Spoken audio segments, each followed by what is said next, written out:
Good evening. I'm Junior Sesay, a resident of Queens.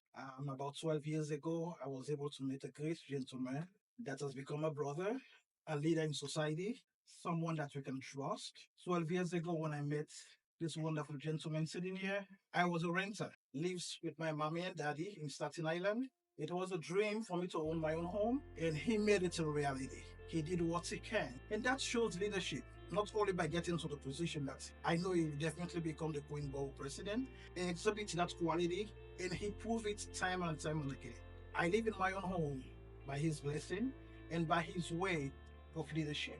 And I'm able to say, so today, 12 years from that date, I am proud and excited and thankful to you. Thank you for that quality.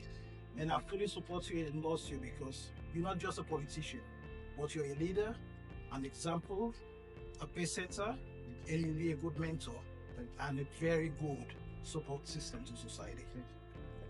That comes from a good place, especially Junior having also provides service to our community. He's in law enforcement. He's at NYPD, right? For how long now? I've been in NYPD for the past 14 years. I was the beat cop, promoted now to detective specialist. I worked all of that time in Brooklyn, and I'm thankful now I'm back home in Queens. I'm at the quartermaster section of logistics for the old New York City Police Department. So he plays a very pivotal role in crime and safety and taking care of us. Junior, for that, I take my hat off to you because nowadays it's not easy to be a cop with all the politics that's going on with in policing and funding and a lot of stuff that when I'm elected borough president, I hope to sit down with cops, sit down with community leaders, and bridge the gap and tackle these problems so that we can have safer communities and also a place for cops to have a safe environment to work.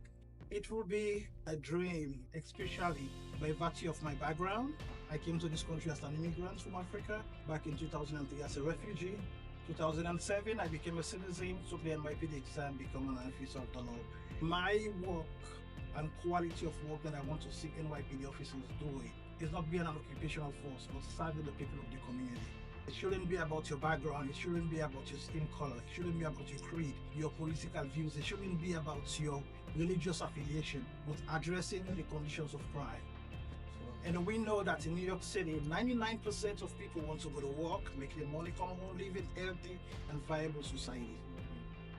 And all we have to do as law enforcement officer is just go about the letter of what the law says. It's common sense. For the most part, particularly Queens. Queens is the most diverse borough in the country, arguably in the world. This is where you see people from all walks of life. And quite frankly, these people want to come home to their kids and have a safe place to live, go to work, put a food on the table, live happy, have a prosperous environment that they can raise their children. And so the whole politics of the police is not friends with the people is not friends with the police is really being taken out of context because even in the worst neighborhoods, when there's crime, people call 911.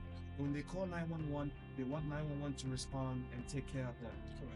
So we also need to take care of our cops because there are also people like us that need to go home to their families. And so there's a lot of work that has to be done, and that work is going to start from education. So we're going to speak to more folks like Junior and community leaders to see how we can bridge the gap between law enforcement, community leaders, residents, so we can have a more prosperous Queens for all of us. So Junior, we want to thank you first of all because you're a smiley, happy guy, but I know what you do is not easy. Correct. When you put that uniform on, you risk your life. Yes. And I know you're a father, you're a husband, you're a son, Yes. and many people love you. So you go out there, you do your job, you come home, and you're smiling, you're happy, you're proud. That's the kind of energy I love about you. Thank you. So keep up the great work. I appreciate your support. And when I'm elected borough president, the first thing I'm going to do is to call you and sit down with you and say, Junior, how can we make Queens a better place for all? Not just for citizens, but also for people that will go to work every single day and want to come home and put food on the table for their family. Thank you indeed.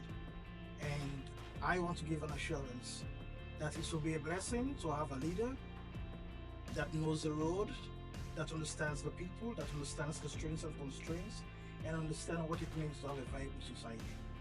And if we all put our hands together and give this brother, a leader, the support he needs, we know Queens will be the best borough amongst the five boroughs. Amen. Thank you, Junior. Thank you so much, and I appreciate the support. Thank you, brother. Thank you. And whenever you go into the gym again, call me. All right? So we got it. You gotta put weights together.